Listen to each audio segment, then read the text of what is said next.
Lanjut ya, ibu-ibu. Jadi sekarang kita masuk kepada pengertian anak bu ya. Pasti ibu-ibu mah tes terang. Nah, eta murang kali teh. Namun orang harus lebih paham yang termasuk ke dalam undang-undang ya bu ya. Jadi pengertian anak adalah seseorang yang belum berusia 18 tahun termasuk yang masih ada dalam kandungan. Artinya apa bu? Kalaupun ibu-ibu nganggap murang kali mah masih dalam kandungan saacan borojo mah saacan disebat murang kali dan masih kena janin, padahal itu sudah termasuk ke dalam sebutan anak ya bu ya.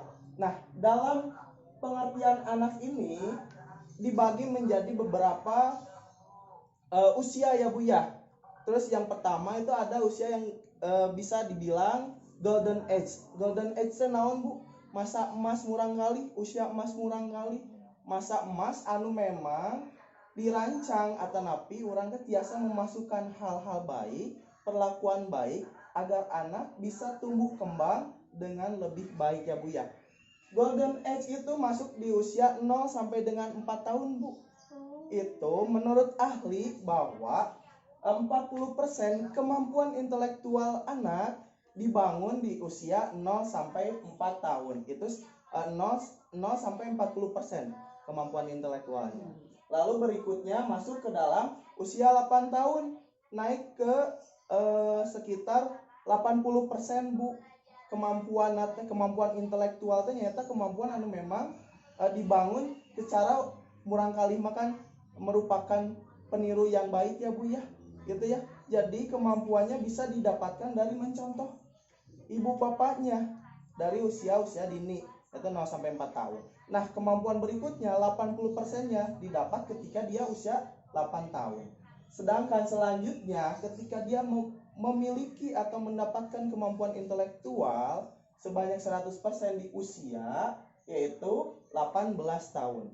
Oleh sebab itu, Bu, anak itu di sini yang belum berusia 18 tahun termasuk dalam kandungan itu masih disebut anak. Nah, ya Bu ya, paham ya Bu? Paham. Terus sekarang orang lebat kanu hak anak. Hak anak adalah hak yang melekat pada martabat manusia sebagai insan ciptaan Tuhan yang Maha Esa, yang sifatnya tidak boleh dilanggar oleh siapapun dan yang seolah-olah merupakan suatu yang holy area. Artinya apa bu? Hak anak ini didapatkan ketika dia masih dalam kandungan bu, gitu ya. Hak-hak anak itu mendapatkan gizi sejak dalam kandungan. Lalu setelah lahir itu harus dibawa ke fasilitas kesehatan yang memang baik, karena itu adalah hak anak juga ya bu yang termasuk. Hingga akhirnya hak anak itu memang harus diberikan kepada anak yang diberikan oleh orang tuanya. Jadi selama usianya belum di atas 18 tahun, hak anak harus tetap dipenuhi atau dipenuhi kewajibannya oleh orang tua. Kumaha Pak upami misalkan melanggar cenah ku abdi teh cenah teh dipasihan hakna, berarti ibu teh melanggar hak anak, melanggar Undang-Undang Perlindungan Anak nomor 35 tahun 2014. Maka oleh sebab itu hak anak itu harus diberikan baik secara pendidikannya, sosialnya, dan juga dalam lingkungan berkeluarganya ya Bu ya. Nah juga dilanjutkan di sini hak anak melekat pada diri anak diartikan sebagai pemberian Tuhan yang Maha Esa. Hak anak ada sejak dilahirkan, bahkan di dalam kandungan, sejak di dalam kandungan. Lalu kewajiban orang tua untuk memenuhi hak tersebut, jika tidak dipenuhi, Bu ya, pelanggaran hak, maka urusannya dengan hukum. Misalkan ibu melanggar atau menelantarkan anak, lalu mengeksploitasi anak. Eksploitasi itu artinya apa Bu? Orang teh ngamanfaatkeun urang kali kanggo kepentingan orang sebagai ibu bapakna, itu melanggar hak anak ya Bu ya.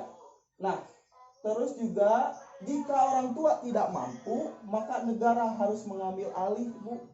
Seperti itu ya Bu ya. upami misalkan haknya tidak dipenuhi ya Bu ya. Terus juga banyak hal lainnya yang harus Ibu pahami gitu ya Bu ya, seperti kita jangan melakukan kekerasan baik secara fisik ataupun non fisik. Karena apa? Tadi saya bilang ada masa emasnya, ada golden age-nya. Kalau anak dari usia 0 sampai 4 tahun itu harus benar-benar ibu teh memberikan kasih sayang yang baik, karena usia-usia tersebut adalah usia-usia yang baik untuk tumbuh kembang anak. Ya Bu ya, seperti itu. Mungkin nanti kita lanjut lagi ya Bu ya di sesi berikutnya. Harus semangat ya Bu ya. Terima kasih banyak.